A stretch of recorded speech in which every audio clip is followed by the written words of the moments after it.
The Pittsburgh Steelers take on the Buffalo Bills Saturday night at Acrisure Stadium. We get you ready with all the angles, including Russell Wilson starting, what to expect from him, all here on the North Shore Drive podcast from the Pittsburgh Post-Gazette. Chris Carter with Gerry Dulac. It's going to be a fun episode. Let's get into it.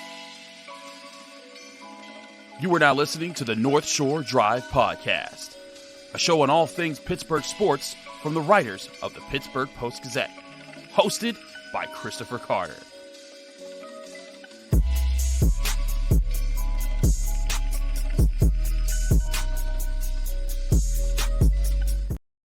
Hello and welcome to the North Shore Drive podcast from the Pittsburgh Post-Gazette. I'm your host, Chris Carter, joined today by the great Gerry Dulac, one of our great Steelers beat writers here at the Pittsburgh Post-Gazette. You can find all of our written work at post-gazette.com. Find us here every Monday, Wednesday, Friday on the North Shore Drive podcast, on your favorite podcasting apps, and on YouTube. Like this video if you enjoy it. Subscribe to this channel to get all of your Monday, Wednesday, Friday episodes right here. Gerry, we got the big official proclamation from Mike Tomlin. He said it after practice and confirmed Russell Wilson not only will participate, he will start with the first team offense for the Steelers against the Bills. Gerry, it seems like this has been a much longer process than I really anticipated when we first heard that he was injured. What are your expectations to see out of Russell Wilson now that, because we haven't seen him run with the first team offense a whole bunch through training camp? Well, Chris, a couple things, and good to be with you. Why Mike Tomlin for a preseason game would not say during the week that Russell Wilson is going to start when anybody who knows anything about the way they handle their quarterbacks in the preseason knows he's going to play. He said after the game he anticipated him playing. He's their number one quarterback, and so they're going to play him. That the fact that he's playing in the second game, it would be the same. I think Ben Roethlisberger, when they had 4 games, it was the third game before he played. Mm-hmm. So Russell's their starter. I didn't expect him to play last week. I expect him to play this week, and I'm not sure we're going to see him next week in Detroit. I think he'll probably depend on what he does, against the Bills Saturday night. Will maybe determine if he plays in Detroit. Mike Tomlin said he could play as many as 4 series. I'd be shocked if he played 4 series unless there were fumbled snaps, turnovers, something that shortened some of the series. You look at last year, Kenny Pickett played 5 series. They went 5 in the entire preseason, and they went 5 for 5, as you recall, 5 touchdowns on 5 possessions. And so that was in 3 games. So Russell Wilson is not going to play. I'd be shocked if he played 4 series. I expect him to play 2 and maybe 3 tomorrow night, but it'll be good to see him. This is the biggest, it's the biggest move they've ever made in free agency. When you go out and sign a 9-time Pro Bowl player, Super Bowl winner, should be a 2-time Super Bowl winner, if not for a stupid play by the offensive coordinator. They don't get much bigger than that. And okay, I know he's 35. He's going to be 36 in November, but Russell Wilson's Russell Wilson. And, when you bring a guy like that in, boy, it generates a lot of excitement. And this is going to be the first step in seeing what he's about in that Arthur Smith offense. Absolutely. Gerry, is there any, you got reporter instincts, man. You've been on this beat for a long time. You've broken all the stories. Is there any red flag in your head about how Mike Tomlin has gone about the Russell Wilson situation? Like you said, just the way that he said things, or do you feel like this is just him being really cautious after how, the last 3 quarterbacks didn't go so well, over the past couple of years in Pittsburgh? Yeah, that's all. I think he's just being cautious. It didn't, I didn't raise an eyebrow. What I raised an eyebrow is how Russell Wilson got hurt, which I still can't believe that they had him do that. But, I was told a while ago, Chris, that, from both the Steelers and his people, that his injury is fine. It's not a big deal. This goes back at least 2 weeks. And I think that what the Steelers, the way it was put to me is it's not a Joe Burrow injury, but they don't want it to become a Joe Burrow injury, because that's kind of how it started with Joe Burrow. Oh, no big deal. And he went back out there and then hurt his calf again, and then he was done for the season. And so they were just being ultra cautious. Again, this is the guy they brought in to take them forward. This was a guy that they thought, okay, we're not sure Kenny Pickett can do it, but we think this guy might be able to do it.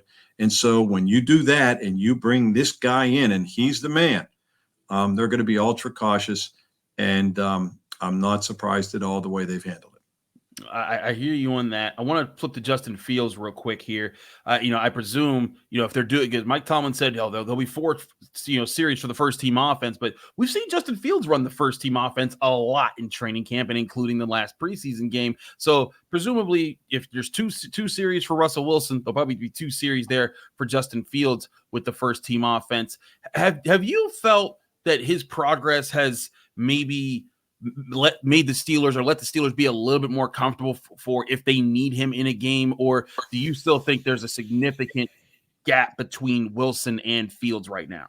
Well, I definitely think there's a gap because it's number 1 and it's number 2. And don't forget, Justin Fields wouldn't be here if Kenny Pickett didn't throw a hissy fit. So, very true. They went out to get Russell Wilson. And once they got him, it didn't matter. And then, of course, when Kenny Pickett wanted out and was upset by the acquisition, then they had to go get Justin Fields. The one thing Russell Wilson's injury did, of course, is give the coaches a lot of time to evaluate Justin Fields, and they wanted to do that. Chris, look, this is a guy who, when he was coming out, the Steelers loved him. I was told the day of the draft, if Justin Fields is there, no matter who else is there, this doesn't matter, the Steelers are going to take him. Now, he went number 11 and the Steelers had number 24, so it wasn't going to happen. But that's how much they liked him. But in that time since then, he has not developed at all. And so that's why they used the Wilson's injury to take an extensive look at this guy. What does he have? How will he fit with Arthur Smith? Has he learned a little bit? How much does he have to learn? How much has he developed? And that's one of the things I think they found out. I think the one thing they did find out is it's worth using this guy a couple plays a game. When Arthur Smith said last week, he is dangerous with the football in his hands. To me, when you had trouble scoring points last year and you're trying to energize your offense and score points, what's the harm? What's the harm in trying a couple packages, not a series, but a couple plays each game, 3-4 plays, and take advantage of his skill set? You'd be crazy and dumb not to. Heck, we saw it in 7 shots on Thursday during the joint practice against the Bills.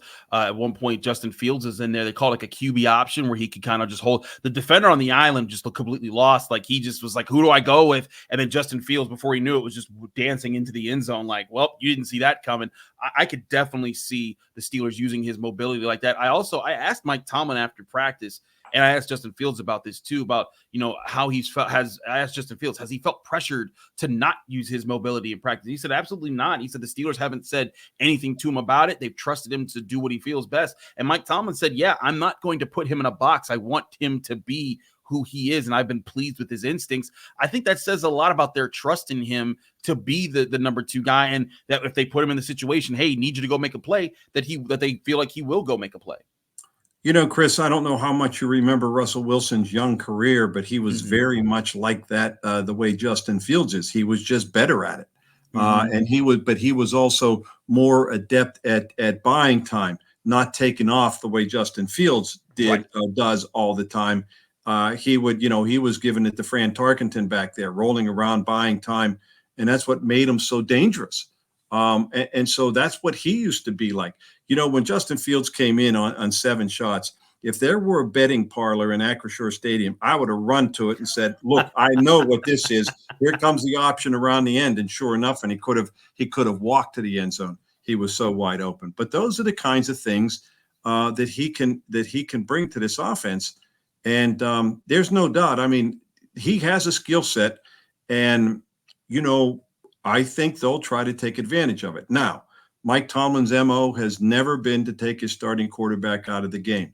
That being said, for most of his career, his quarterback was Ben Roethlisberger. So why would you take him out? But like I said, I just can't imagine not taking advantage of especially early in the year, to see what works and what doesn't, taking advantage of his skill set. Absolutely. The offensive line is always a topic of conversation around the Steelers, especially with their investments. I want to talk about what we've seen out of them and what we expect to see out of them in this upcoming game. All that next here on the North Shore Drive podcast from the Pittsburgh Post-Gazette. Chris Carter, Gerry Dulac, stick with us. We'll be right back.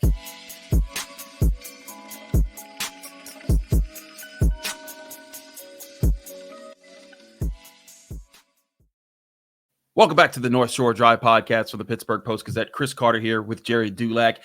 Gerry, let's talk about the offensive lineman. I thought it was a pretty good day for the young offensive lineman. I saw really good reps from Broderick Jones. He went up against Greg Rousseau, a good pass rusher for the Bills. He also went up against Von Miller, a guy who I think is going to be in the Hall of Fame someday. Did very well against him. I also thought it was a good day for Zach Frazier. First play of the 11-on-11, Najee Harris goes behind him for a really long run. And these are two of the guys. Of course, Troy Fautanu hurt; he's not going to play in this game. But these are two of the guys that looked as the pillar of the future for this offensive line. Andy Weidel talked about it before the practice to the press. What have you seen from these guys, and do you feel like they are ready to kind of take on the role where they can be a commanding part of this offense?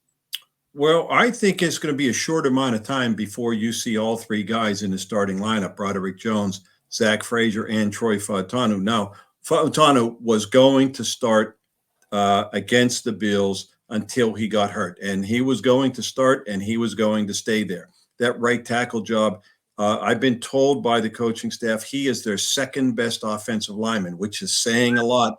I'm going to assume that means behind Isaac Seumalo. Yeah. But that's what they think of this guy. And so he's going to right tackle, and the idea is that Broderick Jones and Dan Moore are going to, quote, battle it out on the left side. Well, look, Omar Khan, has been on record, and we all know they drafted Broderick Jones to be a left tackle. Omar Khan has said that.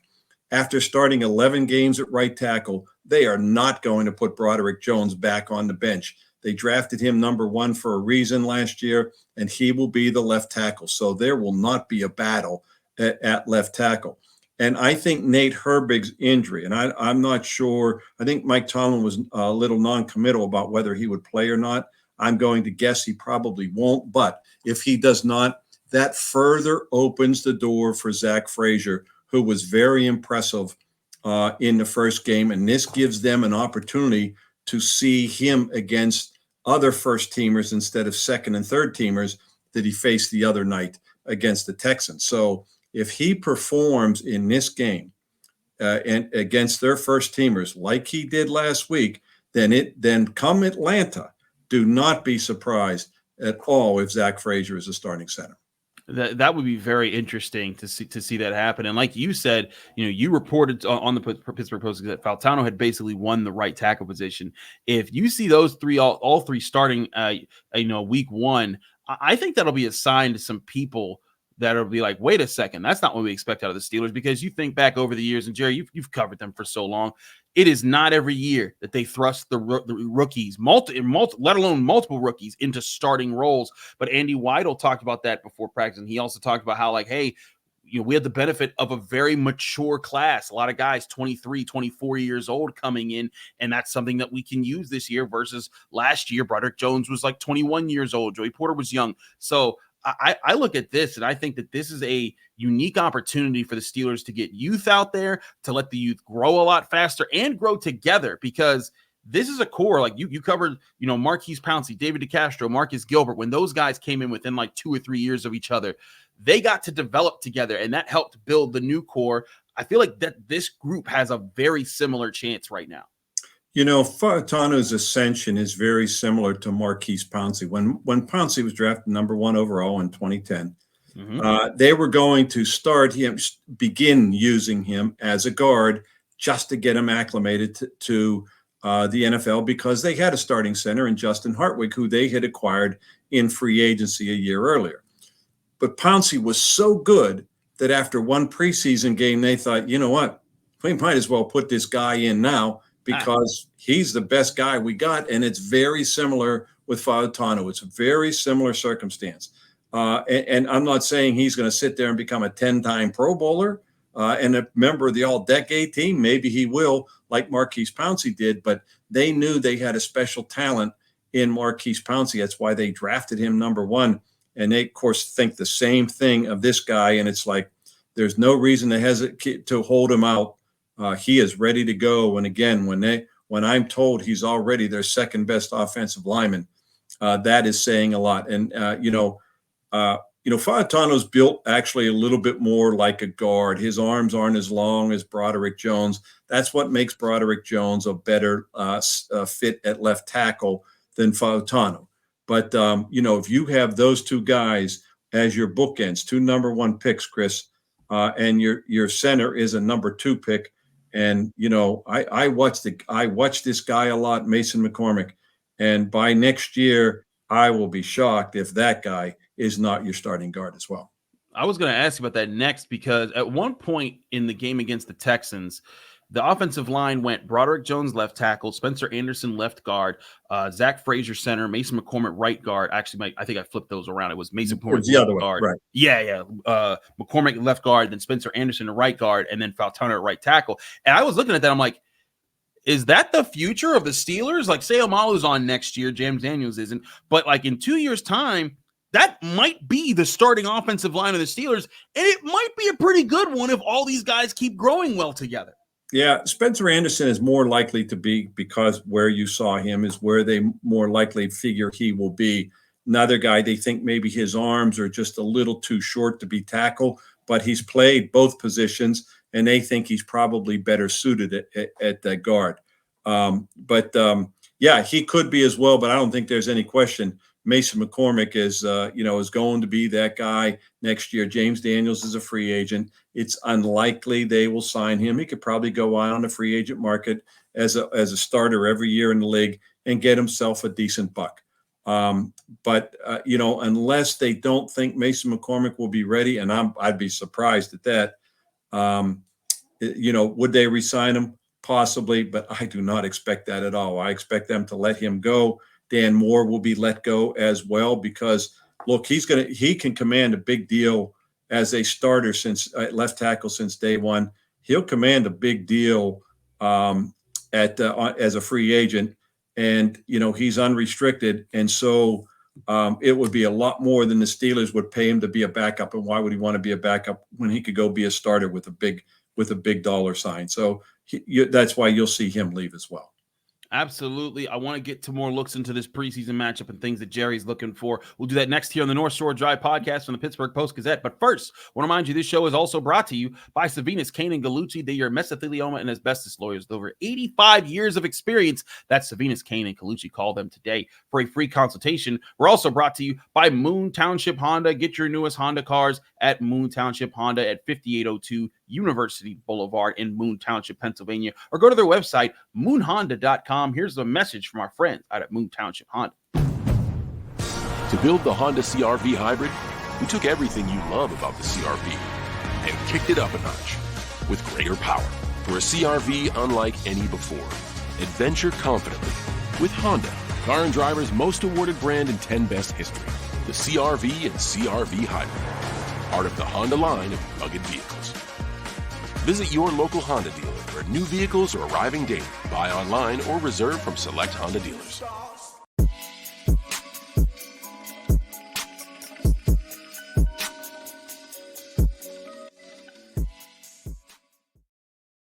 We're back here on the North Shore Drive podcast from the Pittsburgh Post-Gazette. I'm Chris Carter. He's Gerry Dulac. Jerry, let's get a look into this upcoming game here. If the Steelers' first-team offense is playing 4 series, I have to assume the Bills will play quite a few themselves here, which means Josh Allen will take the field. The Steelers last year when they played the preseason, now granted, they looked great in a lot of preseason games that didn't translate over to the regular season right away, but I remember the defense doing pretty well against Josh Allen in that setting, and I'm not sure if they'll start all their superstars like TJ. I'm not sure if TJ Watt will play in this game or Cam Hayward, but I'm interested to see how they take on Josh Allen, especially with guys like Corey Trice, who've been playing with the first-team defense this week a lot as Dante Jackson's rested from a light injury. What are your expectations for your defense against this offense, or from the Steelers' defense against this offense? You mentioned Corey Trice. That's another example of we want to see this guy to see what he has because we like him.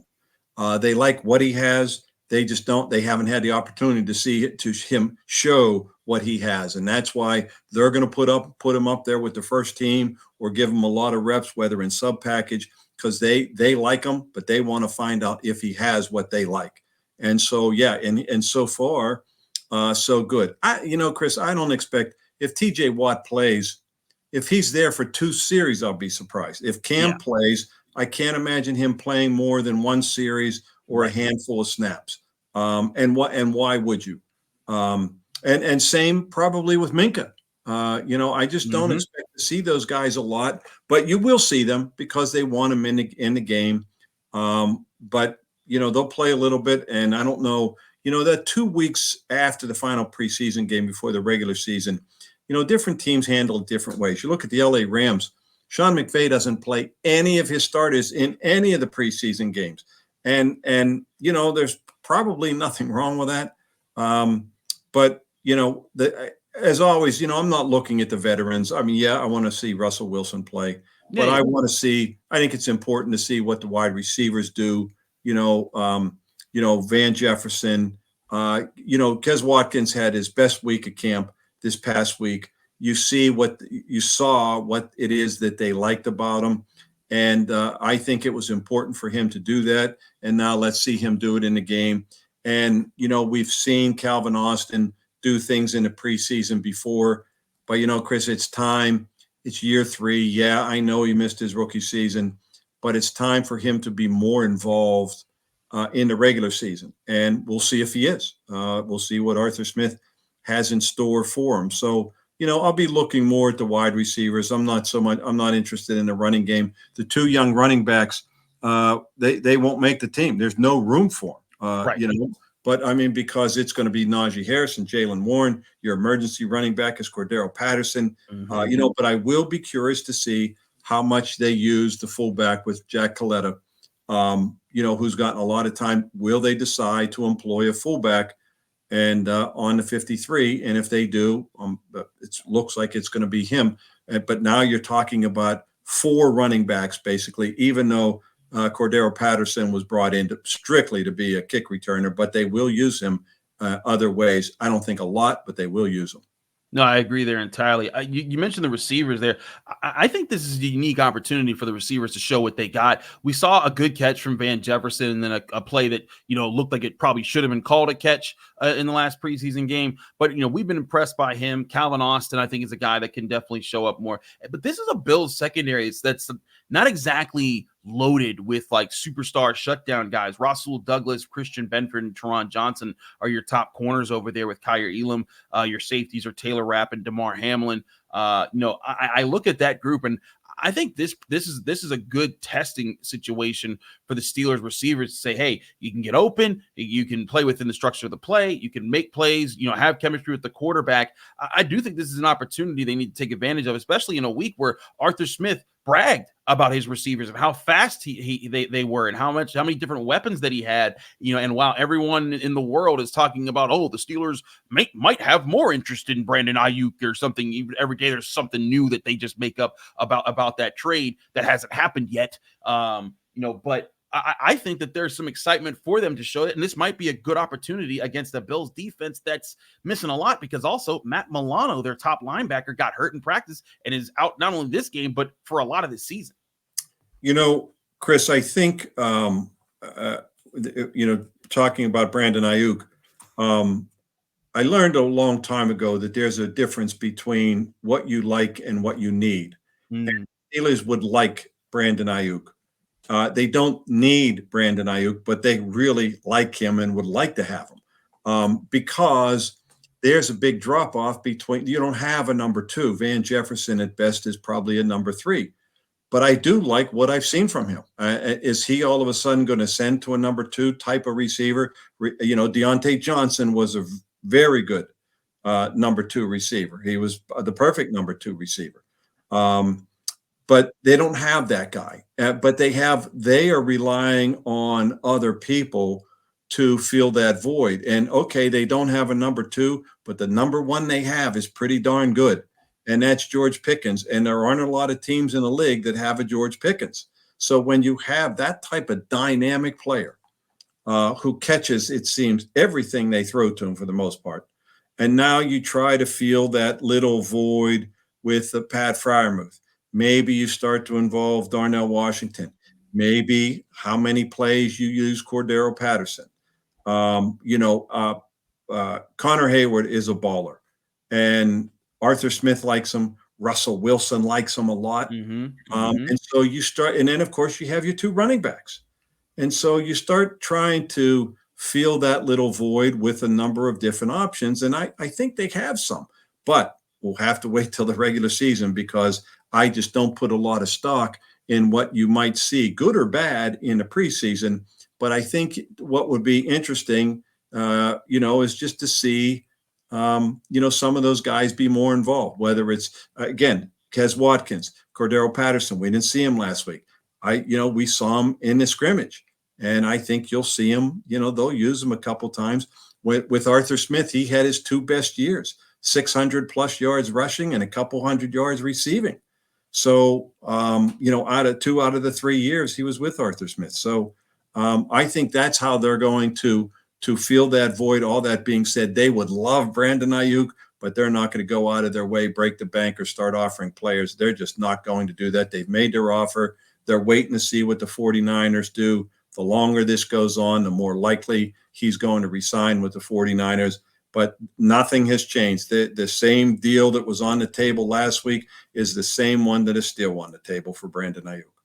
Absolutely. To your point about George Pickens catching everything that's thrown to him, it was the 2-minute drill at the end of practice, but the Bills were running it, and it was Mitch Trubisky at quarterback. And on the second play, it's kind of like a dead play. He throws it away, and he throws it to the Steelers sideline, and who catches it but George Pickens, who's just standing there. And George Pickens says, he still wants to throw it to me. And it was kind of just a really funny moment for everyone there to see that. My last question to you, Jerry. One of the other parts of this defense that needs to emerge is this younger defensive lineman. There's confidence in Cam Hayward to come back and be Cam Hayward again. There's hope that Larry Ogunjobi can be solid, but there's a lot of hope for Keanu Benton to be that force in the middle, and for DeMarvin Leal to step up next to him. How much do you expect out of these guys in this game to play? Because, we've talked about other defensive guys will probably sit pretty early, but I feel like this is a prime opportunity for Mike Tomlin to see both of these young guys show up and against first team talent from the Bills. Chris, I think it's more given that Keanu Benton is going to excel in year 2 than wondering if DeMarvin Leal is going to rebound in year 3. Or if Larry Ogunjobi is going to be able to stay healthy and practice. I mean, he plays, but he doesn't practice because of just battles a bunch of nagging injuries. So I think the given there is Keanu Benton, and hoping that you get what you pay out of Larry Ogunjobi, what you paid for, and hoping DeMarvin Leal bounces back after a very subpar year 2. Now, what we've seen in camp, it looks like he's on that path. And if he is, now he's been bothered by a little nagging injury. But if he does get back to the path that he was ascending late in his rookie season, then that is a big plus for him. Because, Chris, you've heard me say this before, the one area of the team that they did not improve in the offseason is their defensive line. They're basically going with what they have. And yeah, we saw Montravius Adams have a nice game last week, a sack, a batted pass, but it was against the other team's second teamers. And it's still what you had last year, which just isn't good enough.